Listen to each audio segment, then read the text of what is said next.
विनोद कुमार प्रजापति।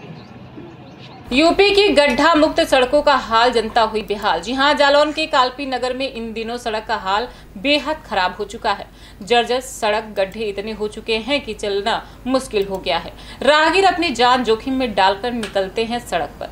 पूरा देश इन दिनों कोरोना जैसी महामारी से जूझ रहा है। वहीं जिला जालौन का बुंदेलखंड द्वार कहा जाने वाला कालपी नगर अपनी अन्य समस्याओं से काफी अरसे से जूझता आ रहा है। यहाँ लोग कोरोना से कम मरेंगे, लेकिन सड़क दुर्घटना से ज्यादा मरेंगे, गंभीर घायल होंगे या बीमारियों से शिकार होंगे। ये कालपी का दुर्भाग्य है कि यहाँ जनप्रतिनिधि भी जमीनी समस्याओं पर मौन रहते हैं। देखिए कालपी से इरफान अंसारी की रिपोर्ट।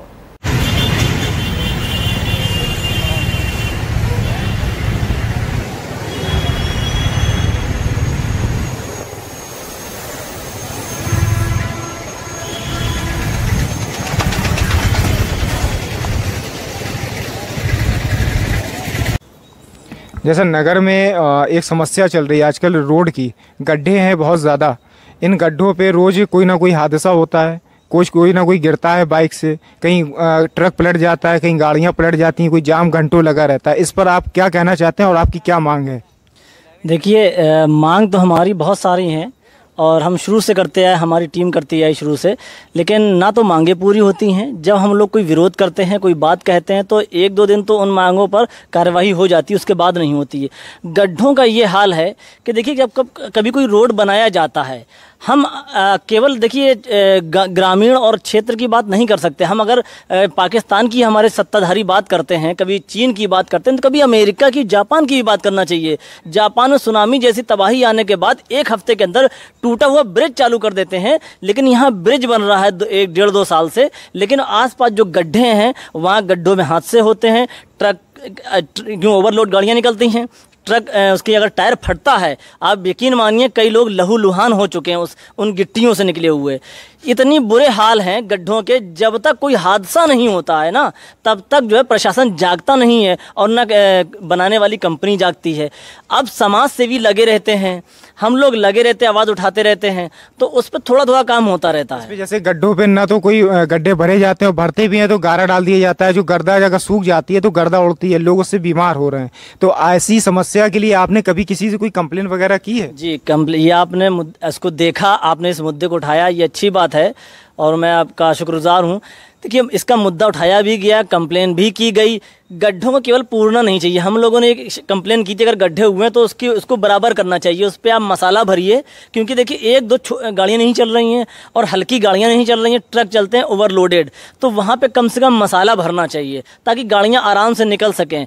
इतने गड्ढे हैं कि उसमें आप गड्ढों पर डाल देते हो मिट्टी, उसके बाद जब उस पर ट्रक चलते हैं, निकलते हैं, तो इतनी धूल उड़ती है। जब आप कभी वीडियो बनाइए तो दिन में ऐसा लगता है कि ये जनवरी की कोहरा छाया हुआ सा कोहरा दिखता है। और घरों के अंदर ये हाल है कि लोग बीमार हो चुके हैं, दमे के मरीज हो रहे हैं, और ना केवल बूढ़े, बच्चे और नौजवान मरीज हो रहे हैं। तो कहने का मतलब अगर लोग कोरोना से परेशान नहीं है तो लेकिन ये गर्दा से जरूर परेशान है। बाद में मारेगा, ये धूल गर्दा पहले मार देगी, मैं आपको बता रहा हूँ। मेरी शुभकामनाएं हैं कि लोग हमारे क्षेत्र के और न केवल देश के सब जगह खुशहाल रहें और स्वस्थ रहें। जैसा कि ये ऐतिहासिक नगरी है कालपी, यहाँ का मुख्य द्वार बुंदेलखंड द्वार भी कहा जाता है कालपी को। इस पर आपकी क्या राय है? अगर मुख्य द्वार ही इतना खराब निकलता है, यहाँ से सबसे ज़्यादा मुरम और खदान वगैरह भी सबसे ज़्यादा बुंदेलखंड में ही है, खनिज भी सबसे ज़्यादा बुंदेलखंड से ही निकलता है, पैसा भी सबसे ज़्यादा राजस्व बुंदेलखंड से पड़ता है। जब बुंदेलखंड द्वार ही सबसे ज़्यादा खराब है तो ऐसे बुंदेलखंड कैसे तरक्की कर पाएगा? सर, जब तरक्की देश नहीं कर पा रहा, हमारा बुंदेलखंड क्या करेगा? जब नेता ही अच्छे नहीं मिलेंगे क्षेत्र को, तरक्की क्या करेगा?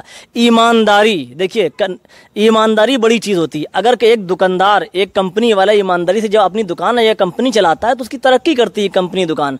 तो अगर हमारा नेता और हमारा प्रशासन ईमानदार होगा तो हमारा क्षेत्र, हमारा नगर तरक्की करेगा। ये बुंदेलखंड द्वार है कालपी और नगरी है, ये पर्यटन। उत्तर प्रदेश सरकार ने गड्ढा मुक्त करने की कहा था, लेकिन गड्ढा यूपी का ये कालपी नगरी का गड्ढा युक्त दिखता है, यहाँ पे मुक्त नहीं दिखता है। तो इस पर इसकी क्या वजह है? जी देखिए, मुख्यमंत्री जी ने टीवी में कहा था गड्ढा मुक्त, लेकिन टीवी के बाहर अगर आप आ जाएंगे तो असल दुनिया में कालपी आप मेन रोड पे जाइए, चौराहे पे जाइए तो वहाँ पे आप गड्ढे मिलेंगे। लोग गिरते भी हैं, एक्सीडेंट भी होता है, गाड़ियों को नुकसान होता है, घरों को नुकसान होता है। अभी एक ट्रक पलटा था तो एक आदमी, ये कहिए कि ईश्वर की कृपा रही कि कोई किसी की जान नहीं गई, लेकिन मरते मरते बचा, और आसपास जो घर थे वो डैमेज हो गए। ये निर्माणाधीन जो ब्रिज है, ये बनने से पहले, हाईवे बनने से पहले कम से कम 200 लोगों की जान जा चुकी थी। ये इतने अरसे तक रोका क्यों रहा, इसकी क्या वजह रही? ये आपने सही सुना है, या और आपने इसका मुद्दा उठाया। देखिए, इसकी ये लापरवाही कंपनी की ज़्यादा रही। जो पिछली सरकारें रहीं उन्होंने भी कोशिश की थी इसको बनाने के लिए, लेकिन कंपनी क्या कर रही थी, जो आसपास घर हैं हमारे कालपी में, तो हाईवे किनारे उनको मुआवजा नहीं दे रही। सरकारों ने हस्तक्षेप नहीं किया इसमें? सरकारों ने तो कहा ना, आप जाइए इनको मुआवजा दीजिए, लेकिन इतने काम होते हैं। अगर मान लीजिए सरकार ने कई लोग आए तो जब पिछली सरकार की मैं बात करूं, अखिलेश सरकार, जैसा कि सूत्रों से पता चला है, ये कागजों में ये पूरा रोड कंप्लीट हो चुका और अवैध वसूली ये टोल प्लाजा में की जा रही है, गाड़ियों की उगाही की जा रही पैसों की, इस पर क्या राय है आपकी?